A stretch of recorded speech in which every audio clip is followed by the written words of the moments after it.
One of my most favourite builds in Destiny 2 has to be the Hunter Stasis Shatter build. I mean, just running around shatter diving into everything is just so much fun. Of course, it's not the best build in the game, far from it, but it's a build to use for easier content where you get bored of using the same builds over and over. But with this build today, you'll be able to run around with infinite stasis abilities, just tearing through everything. You'll be able to launch adds across the map if you get lucky, and overall just shatter everything in your path. Now this video is going to be a really quick one today, as it's just an updated stasis build from the previous season that follows a similar setup, but with a few slight changes. So guys, if you like this one, then be sure to leave a rating, comment, subscribe and share for more, because I do create builds like this every week here on the channel, and you can find them all in the playlist which is linked down below. But now without further delay, let's jump into it.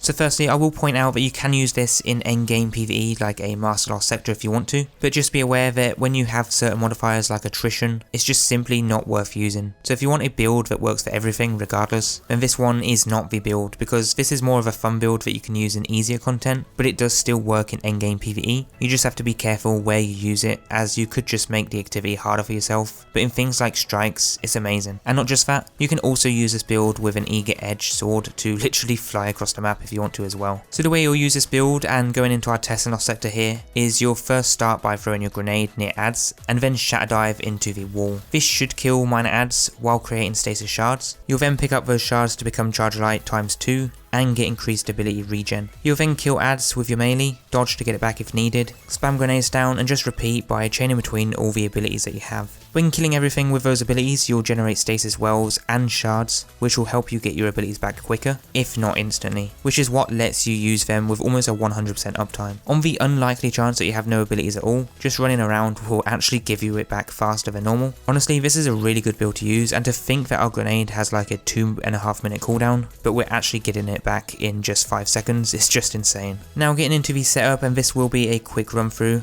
and there will also be a dim link down below, but firstly we'll be running the Hunter Stasis Revenant subclass, then we'll have a Gambler's Dodge which we'll use to recharge our melee ability, then the melee ability is the Withering Blade which slows enemies. The grenade will be the one that creates a stasis wall, as we will be shattering into it for ad clearing. Aspects we have are Grim Harvest to create stasis shards when slowing and freezing enemies, and then the second aspect is Shatterdive. For the fragments we have Whisper of Fissures, so that we increase the damage and size of stasis crystal effects, Whisper of Refraction, so that defeating slowed or frozen targets grants us class ability energy, Whisper of Torment, so that we gain grenade energy when we take damage, and then Whisper of Shard, so that shattering stasis crystals boosts our grenade recharge rate. For the exotic we are using a Frost-ees. This reads increase grenade, melee and dodge regeneration while sprinting. This is a passive bonus, so it does stack on top of tier 10 stats, which means you can get your abilities back even faster. You don't have to use this, or any exotic for that matter, but it does help massively. But your alternative exotic to use for more safety and survivability is going to be the Assassin's Cowl, so that you can go invisible. This one is ideal for more endgame sort of content. As for the main mods, first up we have Melee Wellmaker, so that we can generate stasis elemental wells on melee kills. Then we have Elemental Shards, so that stasis shards count as elemental wells, and therefore giving us more ability energy when picking them up. Well of Restoration, so that picking up stasis wells grants us more ability energy to our ability that has the lowest energy. Elemental Charge, so that we can become charge light when picking up them also. And then the last one is going to be Firepower, to get extra grenade energy when using your grenade. If you pair this with double bomber mods in the class and double grenade kickstart mods in the arms, I think you can actually instantly get your grenade back. It's not even funny how much energy you get with all these mods combined. But anyway, for the actual normal mods, the only ones you want really are one grenade kickstart mod for the gauntlets, and then one utility kickstart in the class with a distribution. Other than that, that's pretty much all you need to make this build the most effective, but the stats you want to invest in are going to be discipline, resilience and mobility. Focus on discipline and resilience first as a priority though.